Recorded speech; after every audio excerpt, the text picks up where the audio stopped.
one of the primary skills is being able to take a balanced chemical reaction and converting it into an equilibrium expression, an equilibrium constant.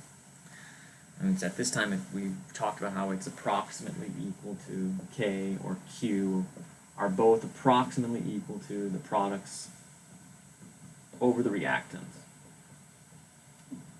This law of mass action is what it's called. Basically relates to the concentrations at equilibrium. But everything we've done up to this point are what we call homogeneous equilibrium, where all of the reactants are in the same state. But when you deal with heterogeneous equilibrium, the solids and pure liquids like water do not play a direct role in the equilibrium. They are not included in the equilibrium statement, I should say. And so they drop out. So here's a good example. All right, you have calcium carbonate, solid, in equilibrium with calcium oxide and CO2 gas. This is a solid.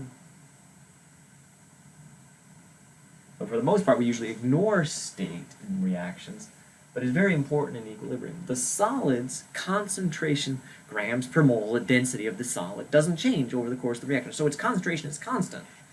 And because the concentration doesn't change, it just sort of gets folded into the equilibrium constant. And so the correct equilibrium constant would be products over reactants. And so in this case, it'd be the products, calcium oxide and CO2. The solids have activity of 1. They don't show up, so the equilibrium constant or the reaction quotient would be equal to the CO2, concentration of the CO2, divided by 1 for the calcium oxide and 1 for the calcium carbonate.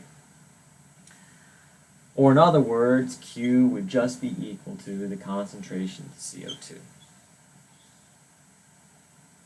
Solids and liquids are not included in the equilibrium expression. So let's take a look at another example.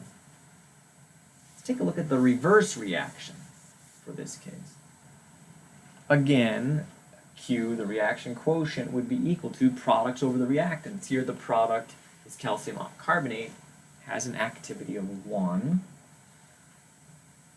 then products divided by reactants, well the reactants here are calcium oxide and CO2. The trouble is calcium oxide also has a reactivity of 1, leaving us with just the CO2. So the correct equilibrium expression for this one, or equilibrium reaction quotient, would be 1 over CO2. Where we really see this are things when we have a solid, like lead chloride, dissolving in water to make aqueous lead and chloride.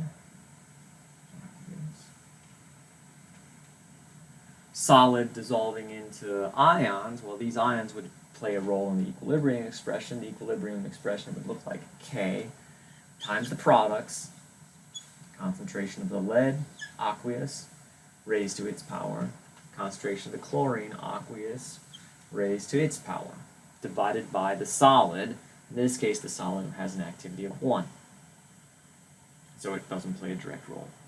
More often than not, we leave out the activity in the denominator. Another way we commonly see this is when you have water. 3 aqueous ions and liquid water all in equilibrium.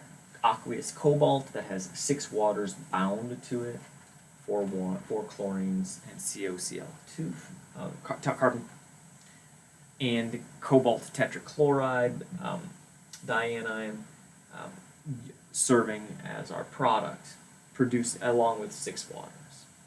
The correct equilibrium expression would be products over reactants. K would equal the cobalt chloride raised to its power, but those 6 waters do not show up in the equilibrium statement. They have an activity of 1, and so even though 1 raised to the 6th power is still 1. And then the rest of the equation, CO